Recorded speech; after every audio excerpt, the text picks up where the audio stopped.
লিল্লাহি তাকবীর আল কোরআনের আলো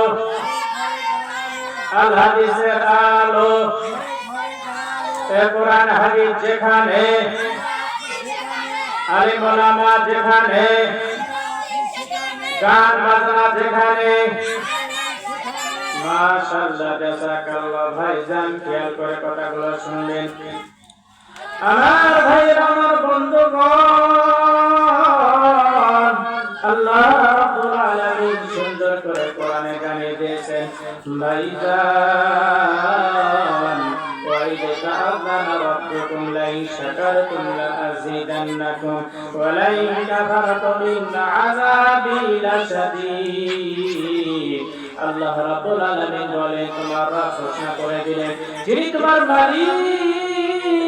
যিনি আসমানের মালিক জমিনের মালিক যিনি পাহাড় পর্বতের মালিক যিনি হায়াতের মালিক মওতের মালিক তিনি আমাদের আইনদাতা আমাদের বিধানদাতা সব কিছুর মালিক আমার আল্লাহ তিনি ঘোষণা করে দিলে লা ইন শাকারতুম লাযীদান্নাকুম যারা আমার নিয়ামত পায় মাওয়ার পর আমাদের নিয়ামতের শুকরিয়া আদায় করে আমার নিয়ামতের শুকরিয়া আদায় করে আমি আল্লাহ রাব্বুল আলামিন তার নিয়ামতকে বাড়াই দেব সুবহানাল্লাহ আমার ভাইরা আমার বন্ধুগণ যারা নিয়ামত পাওয়ার পর নিয়ামতের শুকরিয়া করে নাফরমানি করে ইন্না আযাবিলা শাদীদ তার নিয়ামতকে ছেড়ে নিশ্চয় কঠিন আযাবের মধ্যে কোনো সন্দেহ নাই ভাইজান এমন একটা মাটি বেহেশতের বাগান জান্নাতের বাগান ভাইজান এমন একটা মাটি যে মাহফিল কোরআনের মাহফিল আল্লাহ রাব্বুল আলামিন বলেন যালিকাল কিতাবু লা রাইবা ফীহি হুদাল লিল মুত্তাকিন এমন একটা কিতাব যে কিতাবের মধ্যে কোনো ভুল নাই সন্দেহ নাই কোনো অবকাশ নাই বলেন সুবহানাল্লাহ ফীহি হুদাল লিল মুত্তাকিন এর হেদায়েতের কিতাব হেদায়েতের বলেন সুবহানাল্লাহ ভাইজান যে নবীর সৃষ্টি নাগরা পৃথিবীর শ্রেষ্ঠ ঘটনা ভাইজান নবী সম্পর্কে আল্লাহ রাব্বুল আলামিন কোরআন কারিমে সুন্দর করে জানিয়ে দিয়েছেন ওয়া মা আরসালনাকা ইল্লা রাহমাতাল লিল আলামিন তামাম পৃথিবীর সৃষ্টি জগতের জন্য বিশ্বনবী মুহাম্মদ রাসূলুল্লাহ সাল্লাল্লাহু আলাইহি ওয়াসাল্লাম রহমত হিসেবে প্রেরণ করেছেন বলেন সুবহানাল্লাহ আমাদের নবীর রহমত সবার জন্য রহমত যারা হিন্দু মুসলমান যারা খ্রিস্টান হয়ে আছে তাদের জন্য রহমত তারা যদি একবার কলেমা পড়ে মুসলমান হয়ে যায় তাদের জন্য রহমত আর যারা মুসলমান তাদের জন্য বিশেষ রহমত ভাইজান ইন্নাদিনা ইনদাল্লাহিল ইসলাম একমাত্র মনোনীত ধর্ম হলো ইসলাম ধর্ম ভাইজান কেউ যদি ইসলাম ছাড়া অন্য ধর্ম গ্রহণ করে তালাশ করে আল্লাহ রাব্বুল আলামিন বলে তাওয়াইয়াবতাগি গায়রাল ইসলামি দীনান ফালা ইয়াকুবালা মিন ওয়া হুয়া ফিল আখিরাতি মিনাল খাসিরিন আল্লাহু আকবার কেউ ইসলাম ছাড়া অন্য ধর্ম তালাশ করে গ্রহণ করে আল্লাহ বলেন তাদেরকে কবুল করা হবে না ওয়া ফিল আখিরাতি মিনাল খাসিরিন তারা পরকালে ক্ষতিগ্রস্ত হবে বলেন নাউযুবিল্লাহ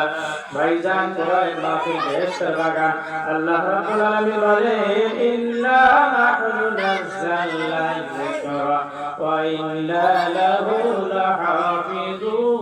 লাহাফিজুন বলেন আল্লাহু আকবার আল্লাহ তাআলা সয় কোরআন জিকির হিসাবে নাযিল করেছেন তার সংরক্ষণ হেফাজতের দায়িত্ব আমার আল্লাহ রাব্বুল আলামিন নিজেই নিয়েছেন জোরে জোরে কোন সুবহানাল্লাহ ভাইজান খুব খেয়াল করে কথা গুলো শোনা লাগবে ভাইজান আল্লাহর নবীকে